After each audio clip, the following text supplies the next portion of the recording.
warm welcome to all our viewers on CNN News 18 to Race for the White House, where we are coming live to you from the CNN studios in New York City.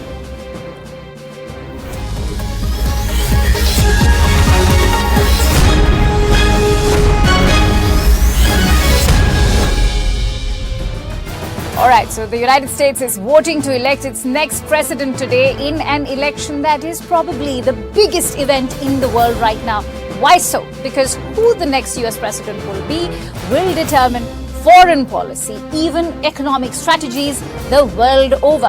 What makes it even more interesting is that Donald Trump and Kamala Harris have been in a tight race. From India's point of view, Trump's expansionary policies could raise tariffs and interest rates, while Harris favors maintaining the status quo, impacting global markets and India's economy.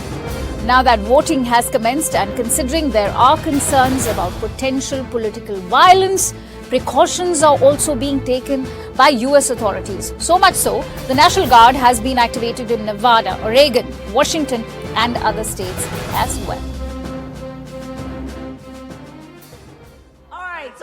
On the final day of their respective presidential campaigns, Donald Trump and Kamala Harris both predicted victory on Monday, with opinion polls showing them locked in a dead heat. The candidates concentrated their efforts in Pennsylvania, the biggest prize on Election Day among the 7 states expected to decide the outcome. Trump appeared before a large crowd in Pittsburgh, where he delivered what his campaign called his closing message to voters. I will restore peace in the world, and I will rescue the American dream. Trump pushed economic themes, vowing to deliver an economic boom, while warning Harris would bring economic misery. My message to Americans tonight is simple. We do not have to live this way. We don't. Trump's frantic Monday schedule also included stops in the battleground states of North Carolina and Michigan before returning to his Florida home Monday night. Meanwhile, Harris packed in 5 campaign stops in Pennsylvania throughout the day. In Allentown, she appealed to the city's sizable Puerto Rican community after a comedian at a Trump rally last week made racist comments about Puerto Ricans and other minority groups. We are not going back. We are not going back. Later, Harris went door-knocking in Reading and held her own brief rally in Pittsburgh. Harris ended the day with an event in Philadelphia, where she was joined by A-list celebrities including Lady Gaga and Oprah Winfrey. Harris forecast a close race and for the last time implored Pennsylvanians to get out the vote. The race ain't over yet, and we must finish strong, and this could be one of the closest races in history. Every single vote matters. The Harris campaign says its internal data shows that undecided voters are breaking in their favor. It reports an increase in early voting among core parts of its coalition, including young voters and voters of color. Harris campaign officials said any attempts by Trump to allege fraud will fail, while Democrats say they have plans in place should Trump try to prematurely claim victory. All right, so as the United States goes to poll, let's try and decode why the U.S. election matters. And for that, let me introduce our esteemed panelists today. I'm joined in by Nicole Brenner-Schmidt, who's a Democrat strategist, Bobby Eberle, who's a Republican strategist, Justin Olson, who's an American pollster, and Ambassador Harshvardhan Shringla, who's a former Indian ambassador to the United States. Many thanks to you, Nicole, and the gentlemen for joining in. Bobby, if I could, in fact, begin with you in terms of what will it take for a Donald Trump to, in fact, break the blue wall? Well, I think you're seeing it right now. I mean, across the country and including the blue wall, like in Pennsylvania, you've seen record turnout from Republicans. This is something that in the past we've kind of been shy of doing. We've been traditionally election day voters, but Trump and the Republican National Committee have really made a push. I know I voted on the first day of early voting here in Texas, and that momentum really carried him through, the last couple of weeks. And I think that momentum will see them through. But that's reaching out to the steel workers and the people that are concerned about energy policy in a place like Pennsylvania. I think that message really resonates. And the fact is the Republican Party has become a blue-collar, steel worker type energy party. And I think that resonates well with all of the blue wall states. Absolutely. And do you think Pennsylvania is going to be extremely critical, because many are saying that victory for Donald Trump without Pennsylvania seems like a bleak prospect? Well, all three of those states, Michigan, Wisconsin, Pennsylvania, are within margin of error of any poll you've really been seeing lately. So I do think that it's critical that he gets one of those. One of those is the path to victory. I don't see him losing in the Sun Belt and the ones that are critical. He's locked up, and it will all end up right there. So yeah, I do believe that he needs one of them. He could possibly get 2 or 3, but one is critical. That is the path to victory. Absolutely. And on that note, similarly, Nicole, what will it take, in fact, for Kamala Harris to, in fact, continue with that dominance that Joe Biden passes on in legacy? Not to forget the fact, will she be able to break through Donald Trump's dominance in the Sun Belt? Well, look, the blue wall is called the blue wall for a reason, and she's here, and she had a fantastic day yesterday. She's telling and reminding the American voters why she should be president for the next 4 years. And speaking of the steelworkers, 2 days ago, I went off on a canvas knocking doors for Kamala Harris from a steelworkers local. So she is talking to those blue collar voters. The unions, for the most part, have endorsed her. The ones who haven't are neutral, but they are working hard to communicate with their members about why she is the best person for the working people of America. So she's here, she's talking about that. She's talking to them about her economics. She's talking about why she's going to make and how she's going to make housing affordable, why she's going to be someone who makes sure that your freedoms, your choice about your own body is something she's going to protect. She's talking about lowering the cost of childcare. She is speaking to this electorate about what's important to them, and that's what's going to make sure that she holds that blue wall. She's not giving anything up. She's traveled the country, she's hit the Sun Belt, but the reality is, when you're counting electoral votes, what Bobby said is true. That blue wall is so crucial and so important, and that's why you saw her spend the last final days here. All right, let me quickly bring in Dustin. Dustin, what have the polls looked like, especially on the eve of polling? Give us a sense of how unique this entire election campaigning period has been for U.S. pollsters. Well, here in the final weeks, it's been really unique, and there's some questions as to if it's a little too unique. Is that every one of the swing states is within the margin of error. They're all, even like 2 weeks ago, they were all within 1%, which is unusual. It would be, if you look at the odds of that, it's one in some number with like 17 zeros on it. So that's unusual. I think there is herding going on in the polling, where you have a lot of pollsters trying to hedge their bets and maybe waiting so that they can get close to a dead even result. But it could also just be that it truly is dead even, which means that it doesn't really take much of a polling miss, or even really a polling miss. It could be all within the margin of error, and you could have all the swing states go towards one of the candidates, and they could have a narrow landslide, either Harris or Trump. So that's what's unique about this election. You're talking about the blue wall states. There's definitely been a cracking in that in the last few weeks. It appears that Harris might have been able to slow some of that, but I do expect that there could be at least one of those states would fall, and that would be a big deal. One place I would look if I was the Trump campaign is I would be a little bit concerned about North Carolina. That's one of the Sun Belt states. I think there's a little bit of weakening that's happened over the last few years. So, it really could, it's anybody's guess. How do you weigh in on Georgia? Because remember, J.D. Vance has in fact talked about, how it was a very slim margin with which, the Dems in fact pulled in. He talks about it was just 12,000 votes. And will Donald Trump be able to sort of break through that margin this time around? Yeah, I do think so. Actually, that might be one of the strongest states currently, according to the polling. Also, early vote has been pretty strong there. And one of the things that we saw in our final poll in the last week is that Donald Trump continues to have strong numbers with African Americans as well as Hispanics, but in that state, African Americans is important. Though one thing that we've seen in the early vote, not that that's predictive, but it is an issue, you have to work really hard today is to change it, is that African American turnout is down. So I don't see that there's a lot of energy for Harris in that state. I do think it possibly could be Trump's best state of the 7. All right, Ambassador Shringla, thank you for so patiently awaiting your turn. But Ambassador, to put it very in basic terms, why should the Indian viewer over there in India care about the US election? Well, we are sitting in India, and the elections are in America, but it appears as though we have an election right in our country. There's so much interest in the elections in the United States. And the reason is very clear, that we have a very strong partnership with the US. So what happens in the US is of great interest to us. It impacts on us. But then the US election impacts on the entire world. I mean, there's no country in the world which would not be looking at this election. It's the most important election. There are implications in terms of, the success or otherwise of either candidate. It impacts on economies, it impacts on conflicts, it impacts on regions. And so it is important. So for us, of course, I think we are fortunate that we have bipartisan support for the relationship.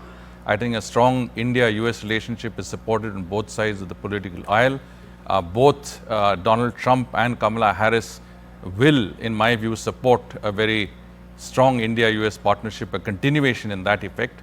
We've seen that with Donald Trump when he coined the term the Indo-Pacific, he revitalized the Quad, he accompanied Prime Minister Modi to one of the biggest events in our relationship, the Howdy Modi event in Houston, and then he visited India for the Namaste Trump event.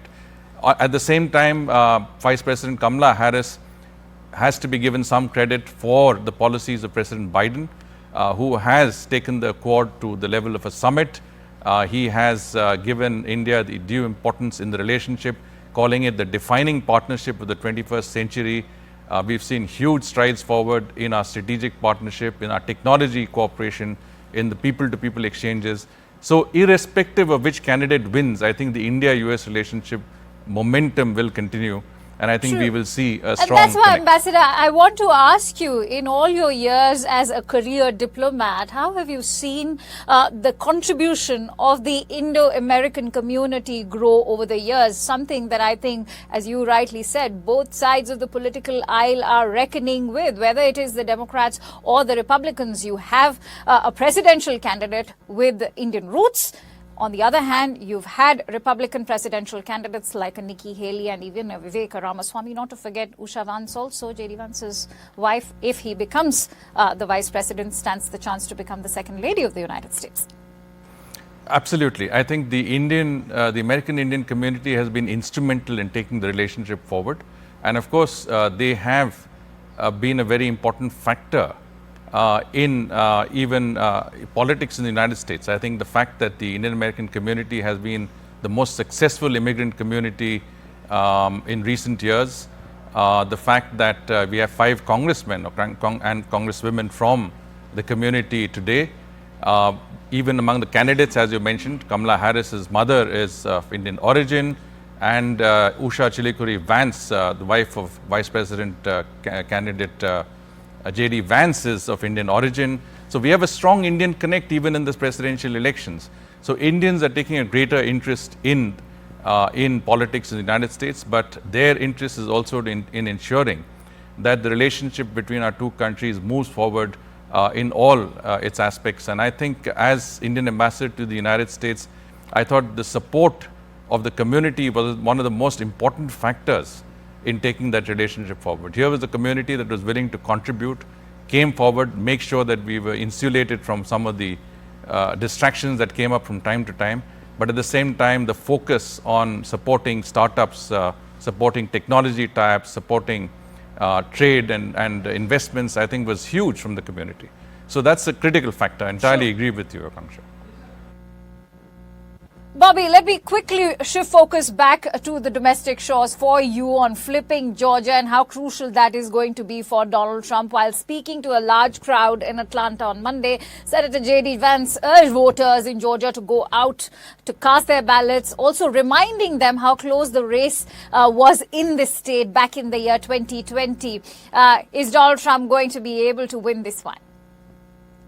Yes, yeah, and that was one of the shockers. You know, when we were counting on Georgia in the 2020 election, and it's really gone through a transformation. So solidifying Georgia and bringing that into Arizona, and as the earlier panelist said, with North Carolina, making sure that those are solid is crucial, because we can talk about the blue wall and what we need to do there, but if we lose any of those, then we're in a much bigger problem. So we have to solidify those, including Georgia. He's done great outreach, and as we said, this year, the black vote is really not as energized. You know, in the past, that energy takes them through, and it really brings out the votes. We're not seeing that this time, and so I believe Georgia is going to be in our column. All right, Nicole, let me also talk about, reproductive freedom, which seems to have been an issue that Kamala Harris has very successfully rallied on. But, the sense that I've been getting as I speak to the average American voter, especially women on the streets of New York, which has been traditionally a Democrat stronghold, I actually found some women who are also saying that, access to abortion doesn't really become an issue for us because it's not there at the federal level. So when Kamala Harris, in fact, promises that she's going to codify a bill which addresses access to abortion, is that really going to change the minds of a Republican woman voter? Here's the thing about reproductive freedom. It's been underestimated in every election since Dobbs has happened. It has been on the ballot in a number of states, ones that we call blue and ones that we call red, and it wins every single time. This is a factor for women in this election. Is it the only thing that they will vote on? No. They have a plethora of priorities, the economy, yes, their children's safety, yes, right? But it is a factor, and we have seen it move women across racial boundaries, across economic boundaries, and bless the women of New York because they are protected and have that ability in their state to do it right now. But everybody knows that Donald Trump claims victory for repealing Roe. He talks about it himself. He appointed those Supreme Court justices. In his words, nobody thought it could get done. He got it done. And it is not the end of the road. You've seen Clarence Thomas, who's a Supreme Court justice, talk about going after birth control. We're seeing states take it to a level with IVF. We're seeing possibilities of could women be criminalized. We're seeing the consequences. Right. We're seeing women die because doctors are afraid to give them the medical care that they need, and they're sitting in parking lots. People across this country are seeing the real life ramifications of this. And we know from the current Speaker of the House, Mike Johnson, that he wants to move a federal bill. So women don't trust that that will not happen. So it is an important Very part interesting. What they're factoring in for their vote. And it is something that Kamala Harris is winning on. And it is the motivating factor for why we are going to see the largest gender gap in an election that we've ever seen. In fact, many journalists have been talking about it, that this is not just going to be a vote for a woman, but this is going to be a vote for women, because high time they see a woman in the Oval Office. I'm going to take that discussion forward with Leigh Waldman of CNN, who's joining me live from Washington, D.C. He covers Kamala Harris, and he's been tracking her election campaigning as well. Many thanks to you, Leigh, for joining in. Of course, as we've been discussing, take this forward for us. What are the issues that are giving Kamala Harris that edge over Donald Trump, especially in key battleground states? Well, some of the issues that Kamala Harris has been running on throughout the duration of her campaign are women's rights and reproductive rights. That's kind of been the center of her campaign. It was front and center in a massive rally that she held in Houston, Texas.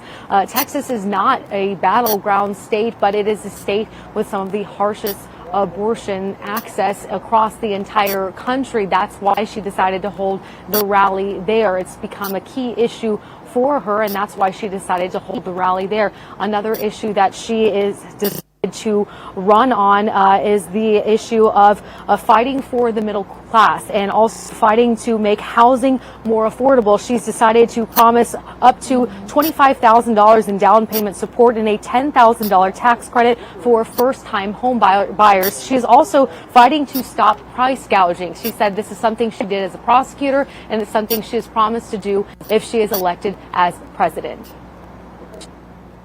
How has Kamala Harris's campaign style differed, especially when you compare it to that of Donald Trump's? Well, it's been vastly different, especially in the past 48 hours. If you look at how her messaging has changed in the past 48 hours, she has stopped mentioning former President Donald Trump by name completely. She is simply focused on how she will act as president if she is elected, saying she will go into the highest office in the land with a to-do list, and she will invite everyone to the table, especially those who disagree with her. She invites all of those people to the table to have a discussion so that everyone can have free-flowing ideas, and she will come to the office with a to-do list so she can tackle all of the issues that are most important to the American people. She says she will be a president for all American peoples, and that is what she will bring to the table today as she conducts radio interviews from Washington, D.C., trying to sway those key undecided voters. She said it is a time to end divisive politics. That was her message yesterday as she conducted those rallies in the key battleground state of Pennsylvania all throughout yesterday. It's vastly different from what we heard from former President Donald Trump. His messaging yesterday in key battleground states across the country, he called Nancy Pelosi, stopping short of calling her the B word. His running mate said it's time to take out the trash, referring to Vice President Kamala Harris as trash. Very different messages and very different rhetoric from these two candidates. All right. Now, which states have been extremely critical for Kamala Harris's issue of reproductive freedom?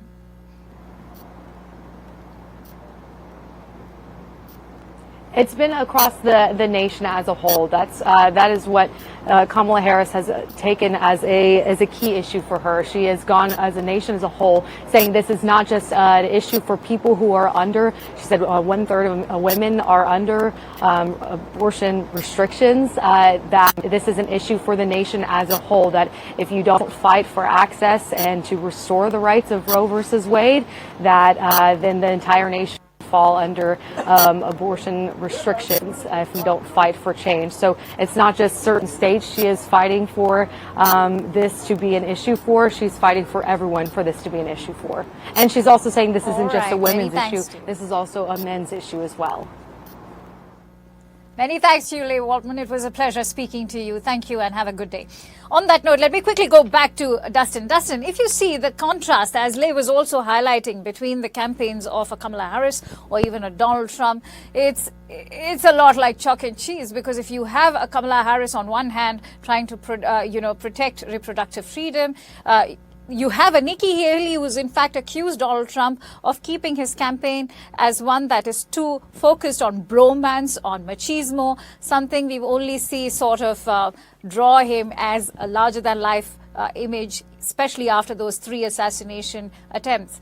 Now, the kind of vitriolic campaign that we've seen coming from the Republican side, has that really featured in your polls? Does it even seem to be impacting the American voter in any way?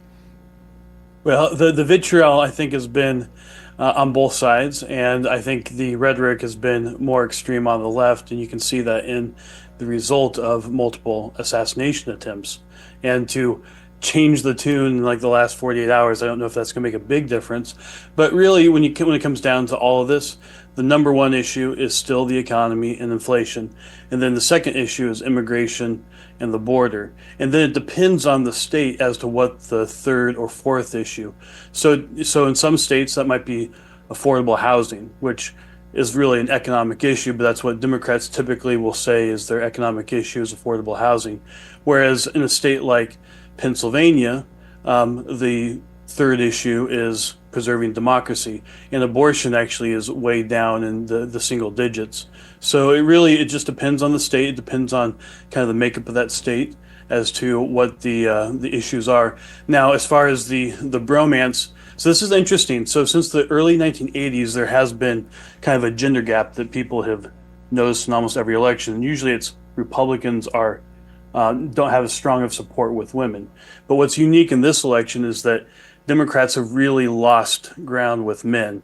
And I think that has to do with a lot of the different policies that the Democrat Party has pushed. It's not around abortion specifically. Okay. I think it's around Okay. everything from That's a very interesting point. I'm going to quickly go across to Ambassador Shringla, but before I do that, Nicole, the if main you'd point like to is come that in on it the actually point. hurts Harris more than it hurts Trump, the gender gap. All right, Nicole, if I could bring you in on the point that Dustin's just made. Women are voting at higher rates. Women are going to send her to the White House. This gender gap is not something that they've advocated for, but they are talking to what women care about and want. But she still has lots of support with men across many different races. I mean, this idea that the Black vote is not as energized or not as enthusiastic, she's hitting the numbers that we've seen Democrats hit in the past cycles. And we are talking to a lot of workers and a lot of those blue collar voters in these key states in Michigan and Wisconsin and Pennsylvania, and their union leadership is talking to them. And it's about these issues, their pensions, their union contracts, and what they really care about and know that they need for their families. All right, Ambassador Shringla, many are also questioning if is it all as rosy as it seems, especially when it comes to Prime Minister Modi's relationship with Donald Trump. Yes, we've seen it, in fact, only expand under Donald Trump's previous presidency, and you've talked about the two events that took place in 2019 and 2020, the Howdy Modi event and, of course, Namaste Trump. Much of their bonhomie was seen. But let's not forget that Donald Trump's also talked about India being abusive, especially when it comes to our trade partnership. He's called India a tariff king. What can one expect if Donald Trump were to take over the White House? Because many are saying that you can only expect the status quo to continue if there is a Kamala Harris in the Oval House. But will that status quo remain in place if a Donald Trump comes in? Well, first of all, let me say that the India-US relationship depends a lot on the relationship between the principals, between the President of the United States and the Prime Minister of America, because they drive the relationship. And it's because America has an executive presidency system, and you have a strong Prime Minister in India in the form of Prime Minister Modi. So Prime Minister Modi has had a very good relationship with President Obama. He's had a great relationship with President Trump. He has a good relationship with President Biden. And he has very good relations with Vice President Kamala Harris as well. And these are the factors that have driven the relationship, and I think this factor will continue to drive the relationship. Now, coming to your question about President Trump, I was, ambassador during the Trump administration, Yes. and I've Yes. seen firsthand the connect between President Trump and Prime Minister Modi. I think President Trump is someone who has a great deal of respect and admiration for Prime Minister Modi, and it is mutual in both senses. And of course, I must add that Prime Minister Modi also has a great connect with Vice President Kamala Harris. I mean, they met, and I was fortunate again to be part of that meeting in September 2021. And both the dynamics and optics of that meeting was absolutely outstanding. But as far as President Trump is concerned, Thank you for fact-checking, because several critics in the United States are saying that it wasn't that great. So thank you for fact-checking. My view, which is, in my view, first-hand. I mean, it's not a second-hand view. Yes. If you look at the fact that President Trump has also talked about tariffs, but at the same time, he's focused on a free trade agreement. You have to keep in mind that, Commerce Minister Piyush Goyal and U.S. Trade Representative Robert Lighthizer had almost concluded a free trade agreement. Time ran out. But we have the basis of that agreement, and were President Trump to come back to office, I think that those negotiations could continue, and we could have a very, very good free trade agreement in place that would take into account some of these issues that President Trump speaks about. So we have a channel that would move that forward. and I don't think we should focus too Do you much on think that. do you think India will be able to sort of do that diplomatic tightrope walking, especially when it comes to defense purchases with Russia, or even the energy trade that's taking place between India and Iran? Because you were very much part of the government of India at that time, and you'll know how India had to sort of dodge that bullet which was being hurled our way, especially when it came to our energy purchases with Iran. So, yes, I mean, the US was very firm in not providing any exceptions to that, let's say, unilateral sanction with regard to purchase of Iranian oil.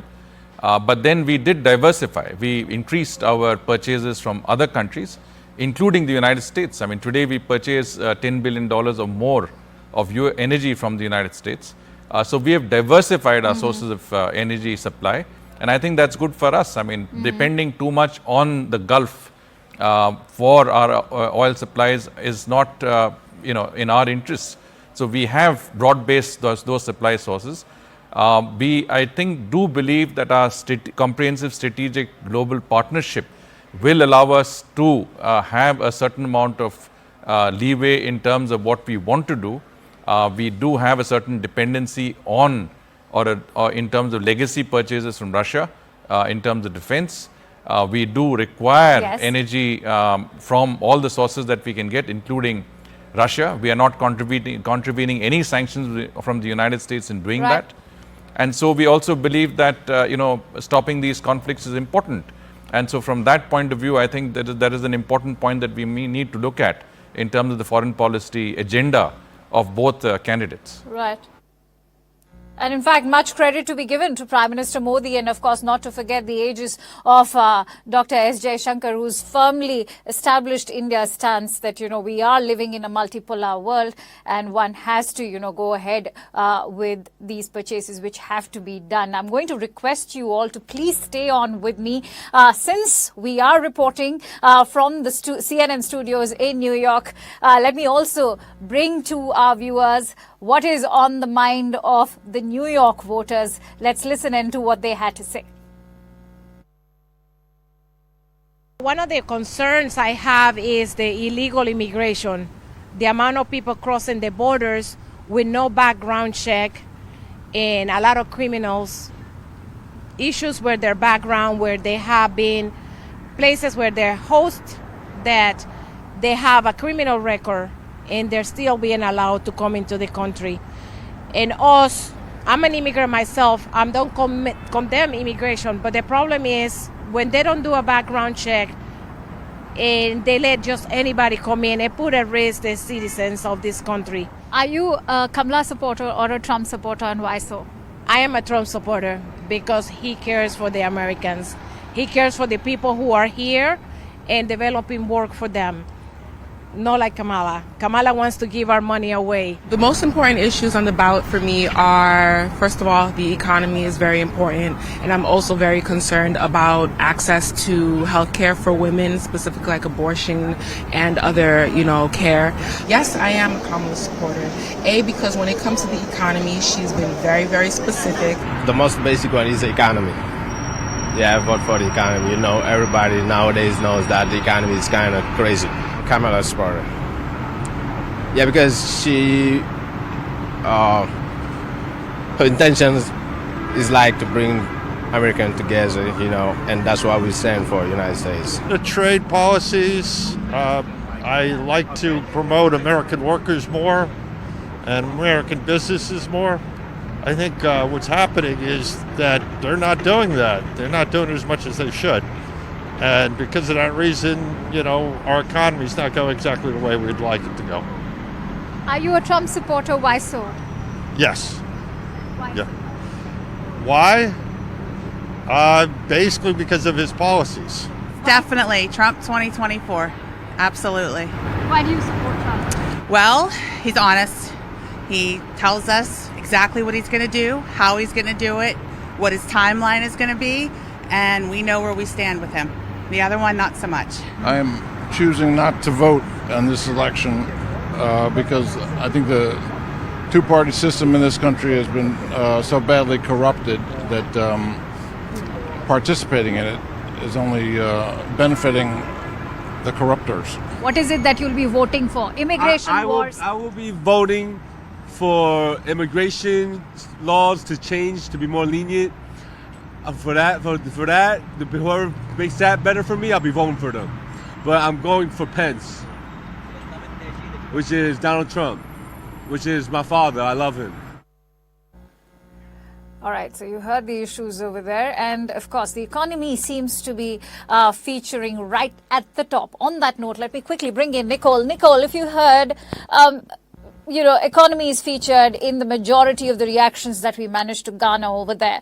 And that's why I want to ask, Kamala Harris in all her election campaigns has always spoken about, protecting what America stands for.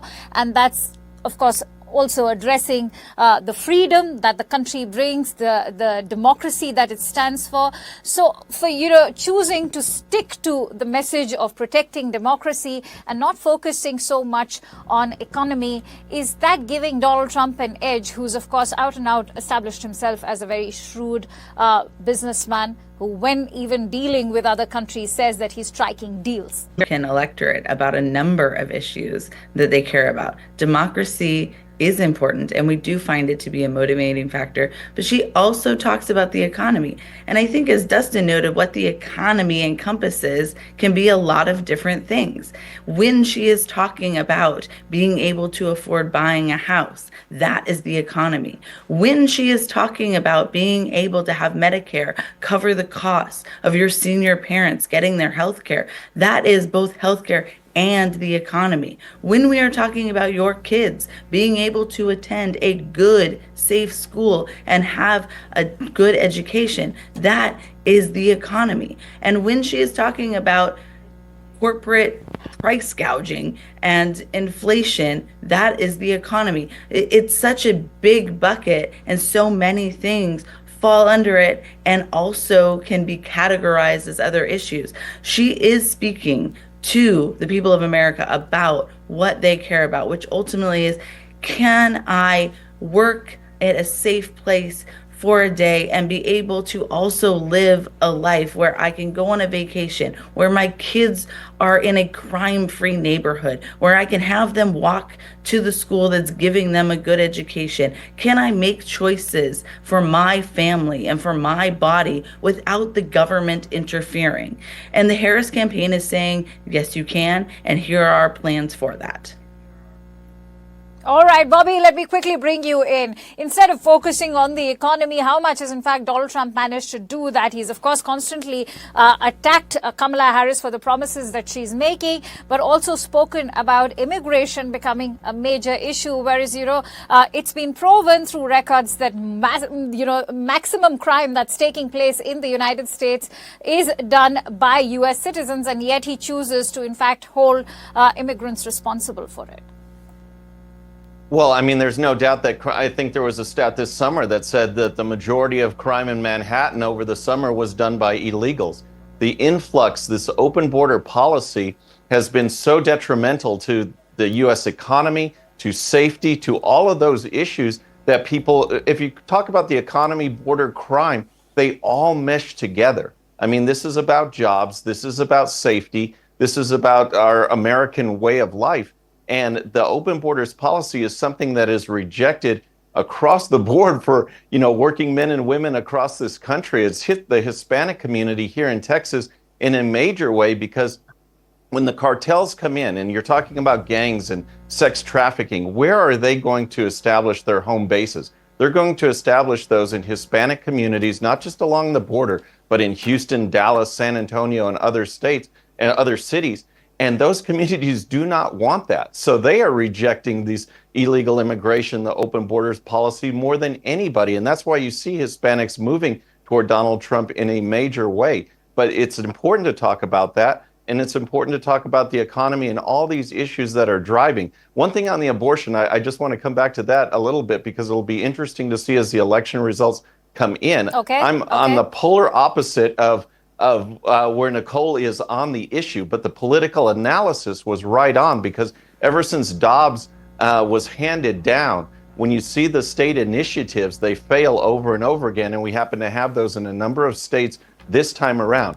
Will people vote the same way in the presidential race as they might on that issue, considering how we've seen it go in other states? Or will they disconnect those and still vote for the border economy and crime? I think that's the way to go. I think the issue feels a little more recycled this time rather than talking about those. But you still can't ignore the fact that ballot initiative after ballot initiative has gotten the Democrats I need to wrap up the excited. discussion, and before I do that, I'd like to quickly give closing thoughts to Ambassador Shringla. Ambassador Shringla, much hope is being placed on Donald Trump to end the wars. Do you think there's going to be a change in the overall U.S. outlook towards foreign policy, especially when it comes to the ongoing wars, whether it's Gaza, Lebanon, or even in Ukraine, especially given the fact that if you talk about Gaza and the Israeli operation over there, he's also depending on the American Jewish voters? Well, he definitely has a different take on the conflicts from Vice President Kamala Harris, because Donald Trump is talking about stopping the conflicts, and he is given a rather short timeline to do that, given himself a short timeline to do that. I think it would be challenging, but if a US president wants to stop conflicts, he can do that because he controls the resources and the elements that go into continuing conflicts such as in Ukraine. It's a little more complicated in the Middle East because there are different parties involved. I mean, the Israelis, of course, are in many senses, prone to doing their own things. But you also have, the other elements who are involved, whether it is Hamas, it's Hezbollah, or it's the Iranians. So I think that is something that would take any precedent time to grapple with and deal with. The Ukraine conflict, I think, would definitely involve dealing with your NATO partners, dealing with Ukraine, and of course, reaching out to Russia to make sure that that conflict is brought to an end. I think there is a strong sentiment. I'm sure you will also. I'm sure you will also agree with me when it comes to his own diplomatic skills. He's managed the Abraham Accords, and he's of course brought a Kim Jong-un to the talking table. He managed to be in the good offices with Vladimir Putin as well. And so I'm sure, as a career diplomat, you will also give him those points for how effectively he managed his diplomacy with leaders world over, no matter how authoritarian they may be accused of being. But I'm sure you'll agree with that. Yeah, it definitely brings in his own style, and it's not a conventional style, and I think that's what gets a few people worried. But he comes in with a fresh approach, and he tries to deal with the heart of the matter. And that doesn't mean to say that Kamala Harris will not deal with it in the way that it needs. Yes. But I think Trump is a known commodity because he has been president for 4 years. Kamala Harris is less known because she's been vice president, but she supported the policies of President Biden. And if there is continuity there, then we have a general idea. But we can't be sure because every president brings in his or her own stamp. Thank you. I'm sure we'll have a clearer picture in some days ahead, even if it's not just within the next 24 hours. But many thanks to you all, Nicole and the gentlemen, for joining in on this discussion on race for the White House. And since immigration has been a vitriolic topic of discussion during this election campaigning, remember Donald Trump has in fact attacked several immigrants coming in from the Southeast Asia, but he's also talked about how it is the illegal immigrants who are in fact doing more harm than good to the country. And that's why we in fact went to Chinatown all the way to gauge what is the voter sentiment over there of all those who are inhabiting Chinatown from Southeast Asia. Let's listen to what they have to say.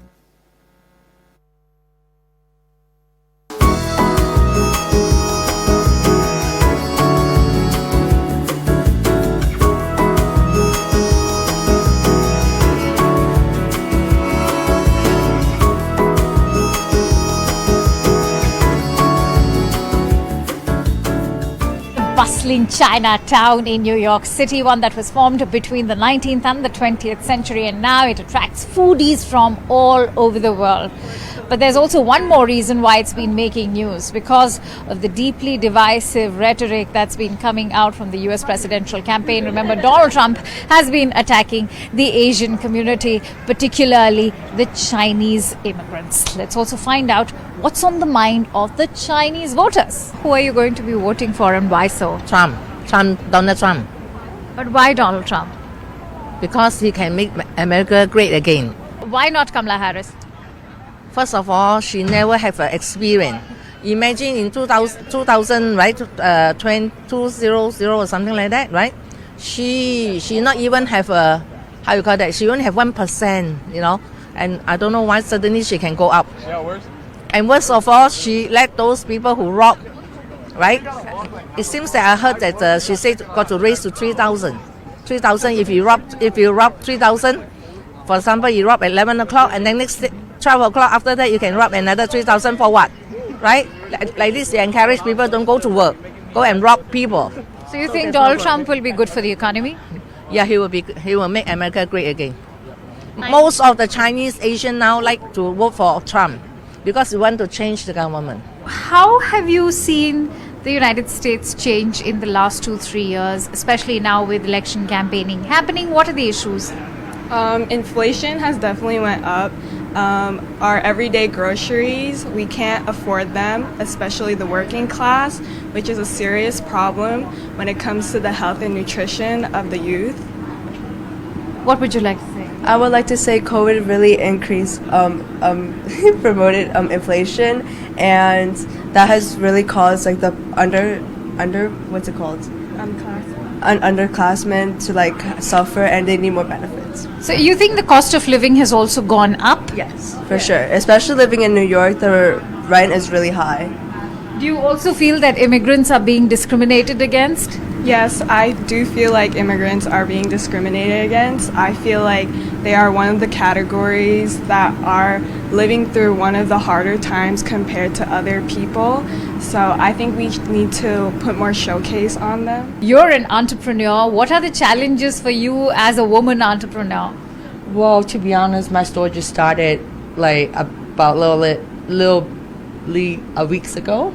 So it does have a lot of challenging because our product is new, and then also with this economic right now in Chinatown, it seems like everything is changing. So we're still trying to adopt the whole environment, you know. Is it changing for the better or for worse? Well, there's a lot of uncertainty, so I'm not quite sure. But then, when you walk by the Chinatown neighborhood, back then it's a lot of Chinese. Right now you see the demographics is changing. You do have seen a lot of non-Chinese visiting the neighborhood or living by the neighborhood. All right, so it's only on CNN News 18's Race for the White House that we'll bring you all the latest buzz as far as ground zero in the United States is concerned. Stay tuned for more reports and all the latest from US as far as election is concerned. We'll be back after a quick break.